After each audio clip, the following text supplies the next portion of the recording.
እንዴት ከረማችሁ? እንዴት አደራችሁ? ከሁሉ አስቀድሜ ለዚህ ታሪካዊ ቀን በዚህ መልክ ለማሰባሰብ ያበቃንን ፈጣሪያችንን ለማመስገን እወዳለሁ። ክቡር ቺፍ ኦሉሴጉን ኦባሳንጆ የቀድሞ የናይጄሪያ ፕሬዝዳንት፣ የአፍሪካ የሰላም አባት በመካከላችን ስለሚገኙ ጥሪያችንና አክብሮት ስለተገኙልን ከፍ ያለ ምስጋና እንዳቀርብ ይፈቀድልኝ። የቀድሞ የኢፌዴሪ ፕሬዝዳንት ክቡር ዶክተር ሙላቱ ተሾመ፣ የሕዝብ ተወካዮች ምክር ቤት አፈ ጉባኤ ክቡር ታገሰ ጫፎ፣ የፌዴሬሽን ምክር ቤት አፈ ጉባኤ ክቡር አገኘው ተሻገር፣ ምክትል ጠቅላይ ሚኒስትር ተመስገን ጥሩነህ፣ ክቡር የጠቅላይ ፍርድ ቤት ፕሬዝዳንት ቴዎድሮስ ምህረት፣ የፓርቲያችን ምክትል ፕሬዝዳንት አደን ፋራህ፣ የኢጋድ ዋና ጸሐፊ ዶክተር ወርቅነህ ገበየሁ፣ የኢትዮጵያ ጠቅላይ ኢታማጆር ሹም ፊልድ ማርሻል ብርሃኑ ጁላ፣ ከሁሉ በላይ የዚህ መሰባሰብ ዋነኛ ባለቤት የሆኑት ኮሚሽነሮች፣ በተለይም ፕሮፌሰር መስፍን አርአያ ዋና ኮሚሽነር፣ ይህንን ታላቅ ኃላፊነት ይህንን ብዙ ድምጾች ያሉበት አድካሚ ስራ በነፃ በርካቶቹ በማምሻ እድሜያቸው ሀገራቸውን በቅንነት በማገልገል ለልጆቻቸው መሰረት ለመጣል የወሰኑ 11ዱም ኮሚሽነሮች በተለይም አባታችን ዘገየ አስፋው በዚህ ሂደት ውስጥ ለነበራቸው ሚና ያለኝን ታላቅ አክብሮት በዚሁ መግለጽ እወዳለሁ። የሃይማኖት አባቶች፣ የሀገር ሽማግሌዎች፣ አባገዳዎች፣ ሀደስንቄዎች ከምስራቅ፣ ከምዕራብ፣ ከደቡብ፣ ከሰሜን የኢትዮጵያን ሕዝብ ወክላችሁ በዚህ ስፍራ የተገኛችሁ የምትወያዩ አካላት፣ በውጭ የሚገኙ ኢትዮጵያውያንን በመወከል የተሰየማችሁ የዲያስፖራ አባላት፣ ከዚህ አዳራሽ ውጪ በመላው ሀገሪቱ የምትከታተሉ የኢትዮጵያ ዜጎች በሙሉ ይህ ጉባኤ በቀላሉ የማይደገም በኢትዮጵያ ዘመናዊ ታሪክ በስፋቱ፣ ባካሄዱ፣ በወሰደው ጊዜና ምናልባትም በሚያስገኘው ውጤት በእጅጉኑ የገዘፈ ዓላማ ያለው የገዘፈ ተግባር የሚፈጽም ለአፍሪካ በብዙ ምሳሌ የሚሆን የውይይት፣ የምክክር፣ የንግግር ሁሉን አቀፍ መድረክ ነውና በዚህ መድረክ ላይ ተገኝቼ የኢትዮጵያን መንግስት አቋምና መልእክት እንዳስተላልፍ እድል ስለሰጣችሁኝ የከበረ ምስጋና ላቀርብ እወዳለሁ። ክቡራትና ክቡራን፣ አንዳንድ አጋጣሚዎች ከታሪክ ብዕርና ብራና ፊት ያቆማችኋል። ከታሪክ ብዕርና ብራና ፊት መቆም ብቻ ሳይሆን ያሻችሁን የፍቃዳችሁን መጽሐፍ እንድትችሉ ብዕርና ብራና ያቀብሏችኋል። ይህ ዛሬ የምንገኝበት መድረክ ልባም ለሆኑ ሰዎች የታሪክን፣ የአጋጣሚን፣ የእድልን ጠቃሚነት ማዝለቅ ለፈለጉ ሰዎች በዚያ ብዕር በዚያ ብራና ላይ ሀገርን የሚታደግ የሚጠቅም የሚገነባ ለዘመናት የሚታወስ ታሪክ ለመጻፍ እድል የሚሰጥ ነው። ይህንን የማይጠቀሙ እድል ደጋግሞ እንደማይገኝም አይገነዘቡ። ታሪክ ብራናና ብዕር ቢያቀብላቸውም ሀገር ከሚጠቅም ይልቅ የሚጎዳ፣ ከሚገነባ ይልቅ የሚያፈርስ፣ ከሚያበለጽግ ይልቅ የሚያደኸይ፣ ከሚያሰፋ ይልቅ የሚያጠብ ታሪክ ጽፈው ያልፋሉ። ያ ታሪክ ዛሬ በእኛ እንዳይደገም ከፍተኛ የኃላፊነት ስሜት ተሰምቶን በታላቅ አክብሮት ልንከውነው የሚገባ እኛ እና ከኛ በፊት የነበሩ ሰዎች ያጧቸውን ሊያሳኳቸው ሲገባ ያልቻላቸውን ጉዳዮች ዳግም ልጆቻችን እንዳያጡ በታላቅ ኃላፊነት እንድትሰሩ ደግሜ በትህትና ልጠይቃችሁ እወዳለሁ። ዊሊያም ሼክስፒር ከሰራቸው በርካታ ስራዎች መካከል ባንዱ በሰው ልጆች ሕይወት ውስጥ ማዕበል አለ፣ ያንን ማዕበል ትክክለኛውን ጊዜ አውቆ የሚጠቀምበት ግለሰብ የሚጠቀምበት ቡድን ካለ ከጎርፉ ዳግም ወደማይገኝ እድል ሊያወጣው ይችላል ይላል። መከራ ሁሉ መከራ ብቻ ሳይሆን በውስጡ እድል አለው ማለቱ ነው። ችግር ሁሉ ችግር ብቻ ሳይሆን በውስጡ መፍትሄ ያለው ማለት ነው። ኢትዮጵያ ውስጥ በርከት ያሉ ችግሮች አሳልፈናል። በርከት ያሉ ያልተገቡ መከራዎች አሳልፈናል። ነገር ግን ይህንን መከራ ወደ እድል መቀየር ከቻል፣ ይህንን ፈተና ወደ ዘላቂ መፍትሄ ማሻገር ከቻል ልጆቻችን ከኛ በተሻለ ሰላም፣ ከኛ በተሻለ ብልጽግና፣ ከኛ በተሻለ የኑሮ ዘዬ መኖር ስለሚያስችላቸው ያንን የሚገባቸውን ያማረ የተዋበ የኑሮ ዘዬ መከተል የሚችሉ ትውልዶች መፍጠር እንድንችል ይህንን መልካም አጋጣሚ ይህንን የመከራ ወራትና ዘመን ወደ እድል መቀየር የምንችል የምትችሉ እንድትሆኑ እንድንሆን ምኞቴ ከፍ ያለ ነው። የወታደራዊ ጠበብቱ ሰንዙ እድሎች የሚበዙለት እድሎች የሚበራከቱት በሚጠቀምባቸው ሰው ልክ ነው ይላል። አንዳንድ እድል ይገኝና መጠቀም የሚሳነን ከሆነ ዳግም ያንን እድል ማግኘት አስቸጋሪ ይሆናል። እድል ሲገኝ በቅጡ፣ እድል ሲገኝ በኃላፊነት ስሜት፣ እድል ሲገኝ በመሰጠት የምንጠቀምበት ከሆነ እድል ደጋግሞ ደጋግሞ ወደኛ ይመጣል። ለምሳሌ ባለፉት ጥቂት ዓመታት የተገኘውን እድል የተገኘችውን አጋጣሚ ሁሉ በመጠቀም የኢትዮጵያን የፖለቲካ፣ የኢኮኖሚ፣ ወታደራዊ ሪፎርም ለማካሄድ ኢትዮጵያን ለማበልጸግ ኢትዮጵያን በታሪኳ ልክ ለማቆም ባደረግነው ጥረት ውስጥ እድለኞች ነበርንና እድል መጠቀም እንችላለንና ቢያንስ በቅርቡ በአዲስ አበባ ከተማ በነበራችሁ ቆይታ እንዳያችሁት ያን የቆሸሸ ከተማ አዲስ መልክ እንዲይዝ ማድረግ ችለናል።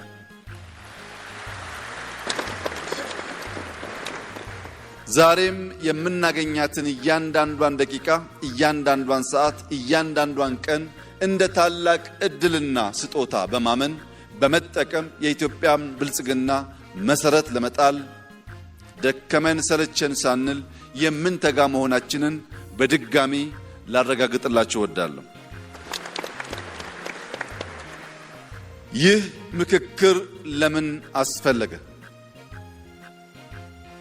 ይህ ምክክር ከተለመደው ጥቂት ሰዎች ተሰብስበው ተመካክረው ከሚወስኑት አቅጣጫ በተለየ መንገድ በመቶ ሺዎች በሁሉም አቅጣጫ ሴቶችና ወንዶች የኢትዮጵያ ልጆች በሀገር ውስጥና ከሀገር ውጭ ያሉ ዜጎች መክረው 4 ዓመት ሙሉ የፈጀ አድካሚ ጉዞ ለምን ማድረግ አስፈለገ? ሁላችሁም እንደምታውቁት ኢትዮጵያ እጅግ ታሪክ ጠገብ ጥንታዊት ሀገር ናት። በንግግሮች፣ በጽሁፎች፣ በሚታዩ በሚጨበጡ ቅርሶች ከዚያም ባሻገር የሰው ልጅ መገኛ በመሆኗ ሳይንሳዊ በሆነ መንገድ ባሉ ማረጋገጫዎች ሁሉ ጥንታዊነቷ አሌ የማይባል የማያከራክር እውነት ነው። ነገር ግን በዚህ ታሪካችን ውስጥ አንድ ስብራት አለ፣ አንድ ስንክሳር አለ፣ አንድ ውድቀት አለ። ያም በኃይለ ቃል ጀምሮ በኃይል እርምጃ መደምደም ነው። ፖለቲካችን በኃይለ ቃል ይጀምራል፣ በኃይል እርምጃ ይደመደማል። ይህንን ስብራት ለአንዴና ለመጨረሻ ጊዜ ማቆም ያስፈልጋል። የኢትዮጵያን ታሪክ ወደ ኋላ መለስ ብለን ከኢፋት እስከ ግቤ፣ ከወላይታ እስከ ከፋ፣ ከወሎ እስከ ሸዋ፣ ከላስታ እስከ ትግራይ፣ ከአፋር እስከ ሶማሌ የኢትዮጵያን ሱልጣኔቶች፣ የኢትዮጵያን ስርወ መንግስት ብንፈትሽ በሁሉም ጊዜ የምናየው ስብራት በኃይለ ቃል ጀምሮ በኃይል መደምደም ነው። የኃይል እርምጃን የታሪካችን አካል ማድረግ ነው።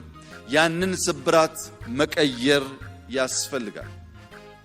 በእርግጥ በውስጣችን ያሉ ችግሮች እኛው ጀምረን እኛው የምንጨርሳቸው ብቻ አይደሉም። የጠንባሮ አባቶች አንድ አባባል አላቸው። ከብት ሲገዛ የሌሉ አሞሮች ከብት ሲታረድ በአካባቢው ያንዣብባሉ ይላሉ። ከብት ስንገዛ ብር ያላዋጡ፣ ከብት ስንገዛ የትኛውን መግዛት እንዳለብን ለምርጫ ያላማከሩ አሞሮች፣ ጭልፊቶች ከብቱ ሲታረድ ግን ያንዣብባሉ።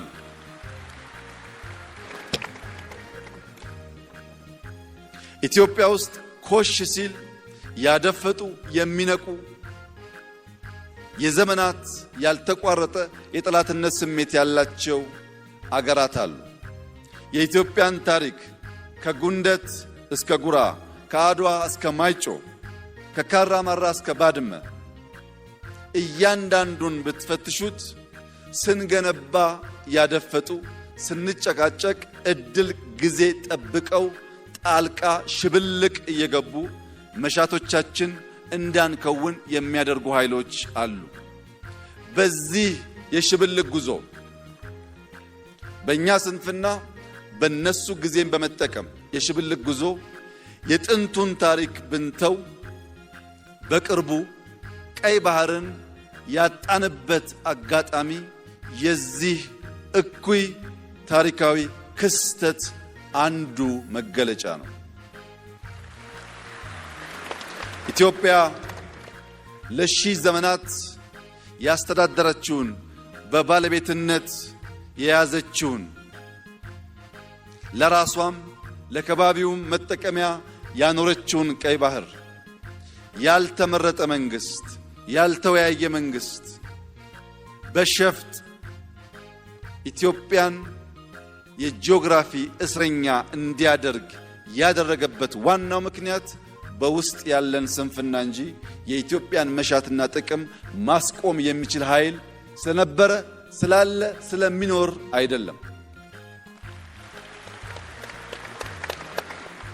ሁልጊዜም ጥቅማችን አሳልፈን የምንሰጠው ስንገነባ ያልነበሩ፣ ስንሿኮት ስንጣላ የሚያንዣብቡ አሞሮች ስላሉ ነው። አሞራ ሲታረድ ይመጣል፣ ሲገነባ የለም። ህዳሴን ስንገነባ እኛ ጋር ያልነበሩ፣ ከተሞቻችን ሲያሸበርቁ እኛ ጋር ያልነበሩ፣ ልማት ስንጀምር እኛ ጋር ያልነበሩ፣ እርስ በርስ ስንጨቃጨቅ ግን ከየት መጡ ሳይባሉ ጥይት ሲያቀብሉ፣ ብር ሲያቀብሉ፣ በሚዲያ ፕሮፓጋንዳ ሲያደርጉ ይታያል። እጅግ የተከበረው የኢትዮጵያ ሕዝብ አንድ ነገር ልብ እንዲል እፈልጋለሁ። ምንም ጉዳይ በውስጥ ቢያከራክረን፣ ምንም ጉዳይ በውስጥ ቢያጨቃጭቀን እንዲህ ባለው መድረክ መነጋገር፣ መወያየት፣ መፍታት ስለምንችል ለሌሎች ኃይሎች ጥቅም የኢትዮጵያን መሻት የኢትዮጵያን ብሔራዊ ፍላጎት አሳልፈን የምንሰጥ በታሪክ ውስጥ እንክርዳድ ሆነን የምንታይ ዜጎች ላለመሆን እያንዳንዳችን ጥረት ማድረግ ይኖርብናል። በኢትዮጵያ ሰማይ ላይ ለሚያንዣብቡ አሞሮች ያለኝ መልእክት ከብቱን መርጠን የምንገዛ እኛ ነን። የቅርጫውን ባለቤት የምንወስን እኛ ነን። የተረፈንን የማንፈልገውን ካልሆነ በቀር የትኛውም አሞራ በጉልበት ከየትኛውም ቅርጫ መደብ ላይ አንዲት ኪሎ ስጋ መውሰድ እንደማይችል ላረጋግጥላቸው እፈልጋለሁ። ስንፈልግ ስንወድ ለማጋራት ዝግጁ ነን። ከፍቃዳችን ውጭ ግን ለሺህ ዓመታት የኖረች የጸናች ኢትዮጵያ በቀላሉ በማይበጠስ ክር በማይበጠስ ገመድ የተሰናሰለች ኢትዮጵያ አሁን ባለው ፕሮፓጋንዳ ትዘናጋለች፣ ጥቅሟን አሳልፋ ትሰጣለች ብሎ መገመት ከንቱ ምኞት ስለሆነ ከወዲሁ የኛን ታሪክ በትክክለኛው መንገድ አገላብጣችሁና አውቃችሁ ቀልባችሁን በመመለስ ለጋራ ጥቅም በጋራ እንድንሰራ ጥሪዬን ላቀርብላችሁ ፈልጋለሁ። በዚህ ሁሉ መከራ ውስጥ ታዲያ ኢትዮጵያ እንዴት ጸናች? የጽናታችን ምስጢር ምንድን ነው ያላችሁ እንደሆነ ሽምግልና፣ ንግግር፣ ይቅርታ፣ ካሳ የሚባሉ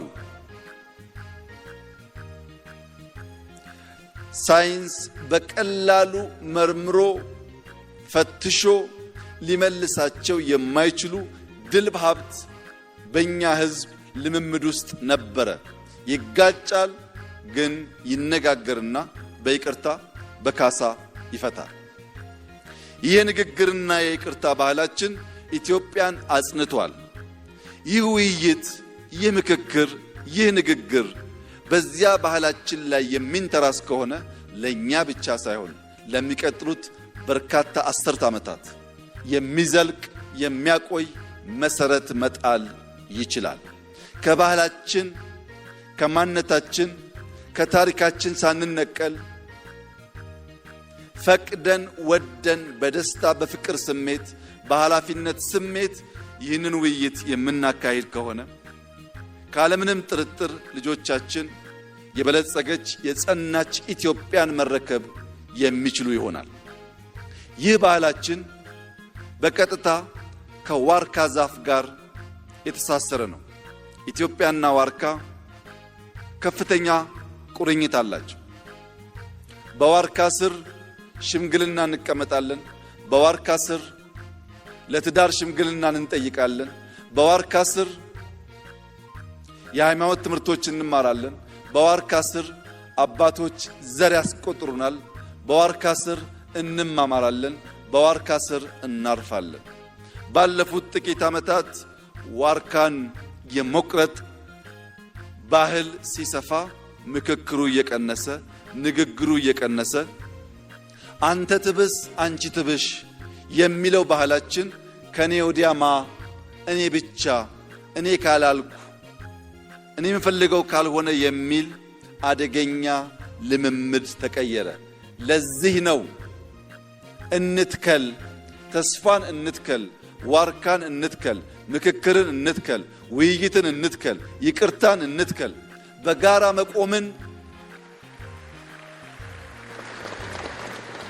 በጋራ መቆምን እናጽና። በዚያ ብቻ ነው ሁላችን ተጠቃሚ፣ ሁላችን አሸናፊ የምንሆነው። የኦሮሞ አባቶች ተርቱ አፋን ጋሪ አፈጋሪ ጫላ ይላል። መልካም ንግግር ከመልካም አልጋ የተሻለ ያሳርፋል ማለት ነው። ሰው በውስጡ ነገር ካለው ምንም አልጋው ያማረ ቢሆን ይገላበጣል እንጂ አይተኛም። ውስጡ ያረፈ ሰው ግን መደብ ላይም ቢሆን ድንጋይ ተንተርሶ መተኛት ይችላል። ውስጣችን ሰላም እንዲሆን መልካም እንቅልፍ እንድንተኛ ለሰፈሬ እኔ ወገኔ ለምለው ለኔ ከባቢ ብላችሁ ሳይሆን ለኢትዮጵያ ብላችሁ እንድትመክሩ በታላቅ ትህትና አደራ ልላችሁ ፈልጋለሁ። ለዛሬ አትምከሩ፣ ለነገ ምከሩ። ለናንተ አትምከሩ፣ ለልጆቻችሁ ምከሩ። አሁን የምንመካከረው ስለ ትናንትናው አይደለም። የትናንትናን ችግር ፈተን ለነገ መልካም መሰረት ለማኖር ነውና እያንዳንዱ ተወያይ እያንዳንዱ ተወካይ ልጆቹን እያሰበ ለመመካከር የወሰነ መሆን አለበት። ይህንን ስናደርግ ግን የአፋር አባቶች ምክር ከልባችን ማቆየት አለብን። አፋሮች አንድ ቦታ ተቀምጠህ አንድ ቦታ ሆነ በዚያኛው ወገን ያለውን ችግር ልትረዳ አትችልምና ተነስ፣ ሂድ፣ ያኛው ወገን ምን እንደሚያስብ ምን ጥያቄ እንዳለው አድምጥ። ሳትሄድ ሳታደምጥ ሳትጠይቅ የወል የሆነ የጋራ የሆነ መፍትሄ ልታመጣ አትችልም ይላሉ። ሶማሌዎች ጥያቄ አላቸው፣ አፋሮች አድምጧቸው። ትግራዮች ጥያቄ አሏቸው፣ ወላይታዎች ሲዳማዎች አድምጧቸው። ዳሰነች አሌ ጥያቄ ያለው ኦሮሞዎች አማሮች አድምጧቸው። በተለይ ኦሮሞዎችና አማሮች ዳሰነችን ኮንሶን አሌን ካላደመጣችሁ ኢትዮጵያን ልታጸኑ አትችሉም። ምንም ጥርጥር የለውም። በቁጥር ትላልቅ ህዝቦች ናችሁ። ትናንሾቹን ካላከበራችሁ ትናንሾቹን ካላደመጣችሁ በቁጥር ብቻ የኛ ፍላጎት ይሁን ካላችሁ ይህ ውይይት አይሳካም። ይህ ውይይት የሚሳካው አሌ ጥያቄ ሲጠይቅ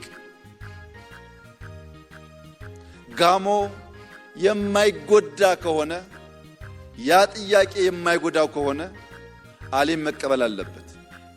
አሌ ጥያቄ ሲጠይቅ ጥያቄው ጎፋን የሚጎዳ ከሆነ ግን አሌ ጥያቄውን መሳብ አለበት። ማንም ሳይጎዳ በጋራ መጠቀም የምንችልባቸውን ጉዳዮች አንስተን ለኔ ሳይሆን ለኛ፣ ለሰፈሬ ሳይሆን ለኢትዮጵያ ማለት ከቻል ይህ ምክክር ፍሬያማ ይሆናል። የደከሙ ኮሚሽነሮች በማምሻ ዕድሜያቸው ለኢትዮጵያ ልፋታቸው ምንዳቸው የዚህ ውይይት ውጤት ይሆናል።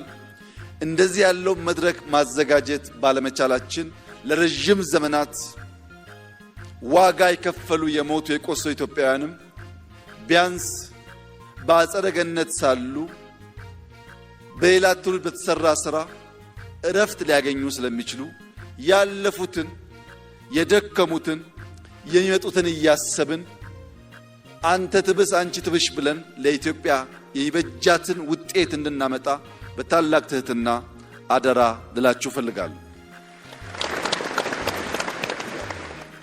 በትግራይ አንድ ትልቅ አባባል አለ። ምኽሪ ሓደ ትህት ምድሪ፣ ምኽሪ ክልተ ልዕሊ ምድሪ፣ ምኽሪ ሰለስተ ዘሪእ ምድሪ ይላል ትግራይ።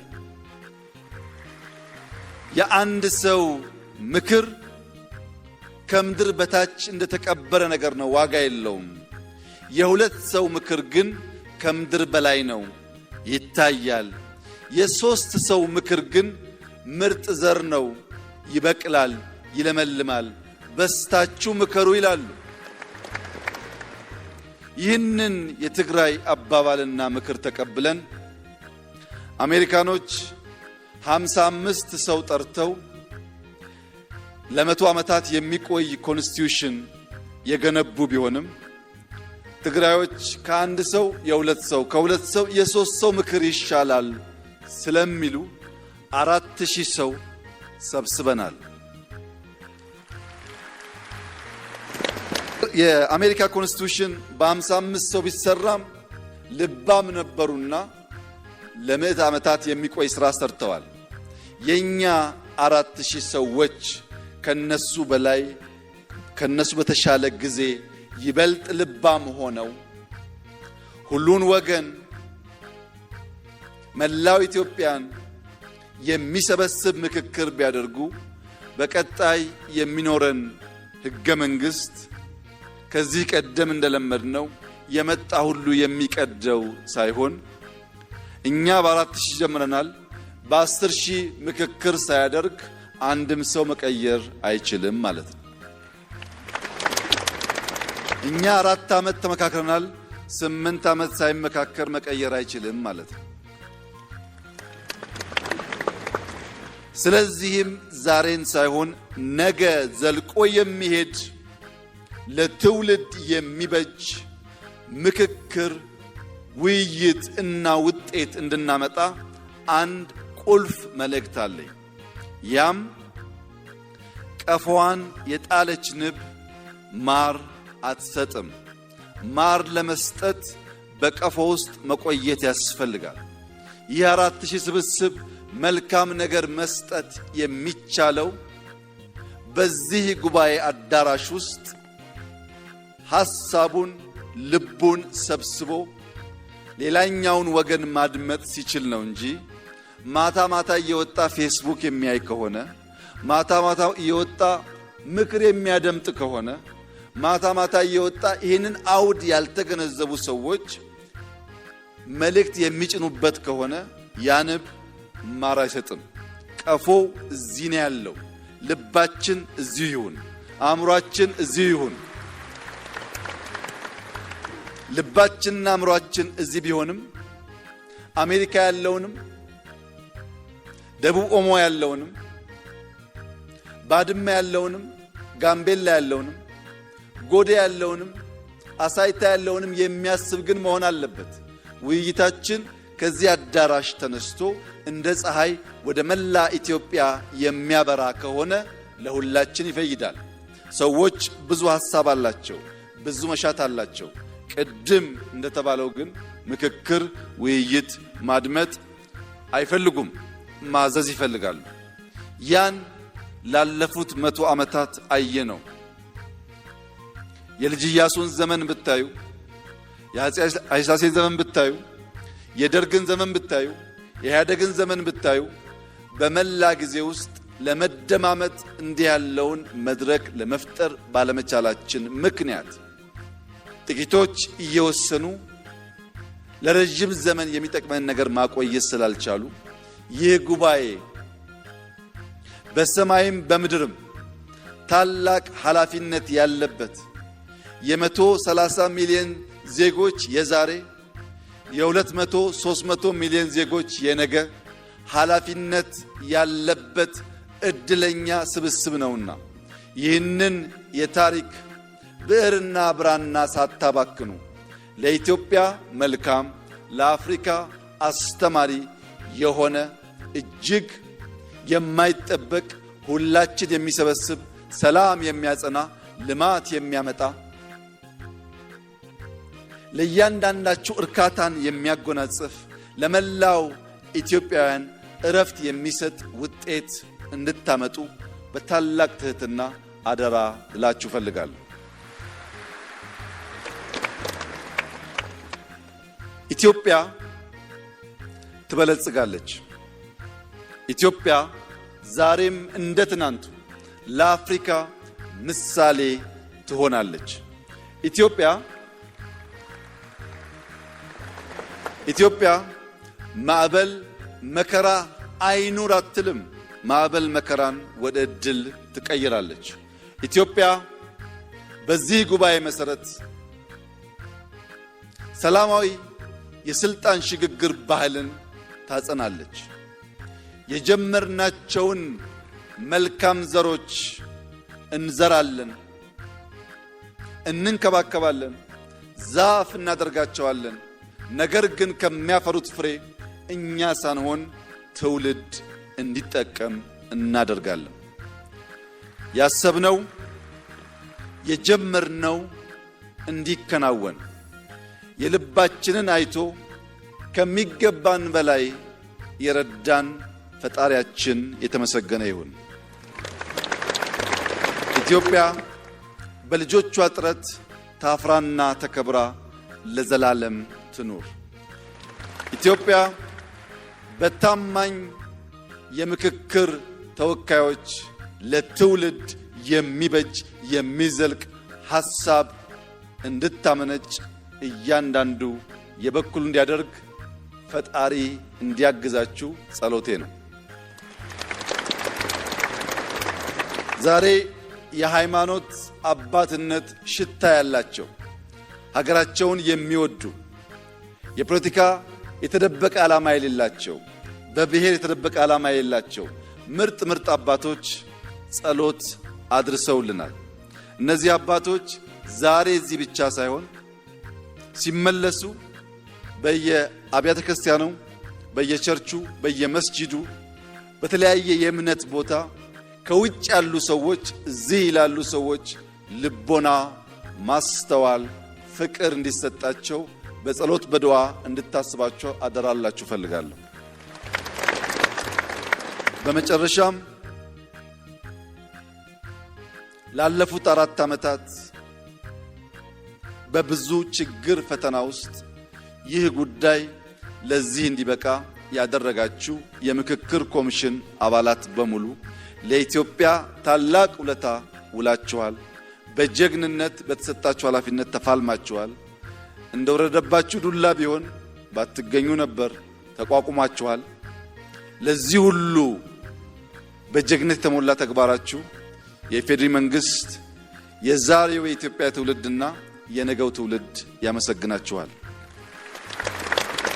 ጊዜያችሁ ያማረ የሰመረ ለትውልድ የሚተርፍ ያድርግላችሁ። እጅግ አድርጌ አመሰግናለሁ።